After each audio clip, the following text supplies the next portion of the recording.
I'm speaking to John Kendall, who's an ex-teacher, but now spends his time making scarves. Now, John, where are you from originally? I was born in Sydney. I grew up in Crowe, North Sydney. Right. So I'm a Bears fan, and we got kicked out of the competition, unfortunately. Well, the last time they won the grand final out of row home, wasn't it? It was a few years back. Anyway. Now, you travel from town to town. Yep. And you sit down the main drag, and you happen to be in Kendall Street now, which is very, very apt.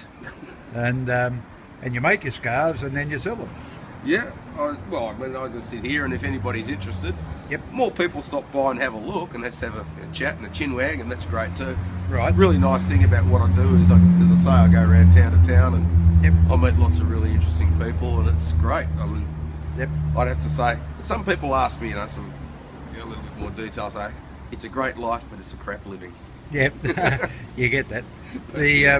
Now, you're making a scarf on this little contraption down here. Can we have a little look at actually what you're doing? So how does this thing work?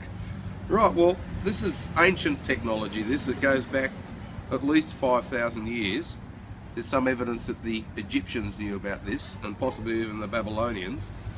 A lot of Australians will call it French knitting though, and that's because at the end of World War I, it was quite common to see French farmers sitting on the side of the road knitting, because their land had been destroyed in the war.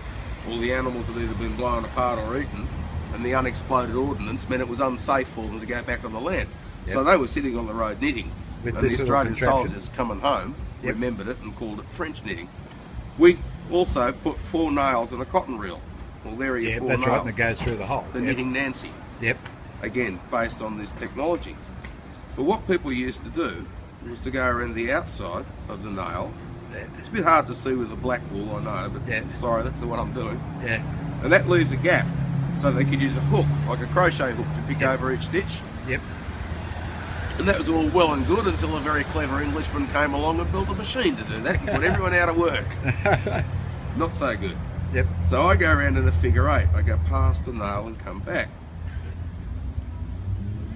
And that has a couple of benefits. The first one is purely for me. Because the stitch is crossed over with the figure 8, there's no gap for a hook. So you've got to pick each stitch over by hand, and until they can build a machine with fingers, they can't put me out of work. And I like that feeling. Okay, so you're only going to be in Cowra actually today. Yeah, this is my last day, yes, unfortunately. And you'll be down to Blaney after that? Well, that'll be a few weeks away, because I've been very lucky. I've got myself a house sitting job in Sydney for a couple of weeks. A friend of a friend is going away on holiday, has asked me to look after the house, and they've got, I believe, a dog that needs walking and feeding. So I'll be comfy for the next few weeks up in Sydney, and I'll get to make some stock, because I've nearly run out. The good people have, before you, Canberra, and now Cowra as well. Business has been brisk. That's good. So, well, thank you for sharing your craft with us. That's great. My pleasure. It's great. I love to show people what I do and how I do it. You can get a plastic version of this at Spotlight. Okay? And it comes with a little book of instructions too, which includes this stitch. Yep. Which is kind of handy. So if any of the kids out there want to make Mum a scarf, but I'd recommend that you ask Dad to make you a loom with wood and nails. And nails, because it'll last longer? A, it'll last longer, but B, the one that you buy in the shop has got very thick, chunky stanchions here. Yep. And it gives you a very loose knit that isn't all that warm. Yep. Whereas if you use a nail, you get a much tighter knit, you see. So that's what you want to do. Get Dad to knock one of these things up, and then you can make your own scarf. Good stuff. Put me out of work. Good on you.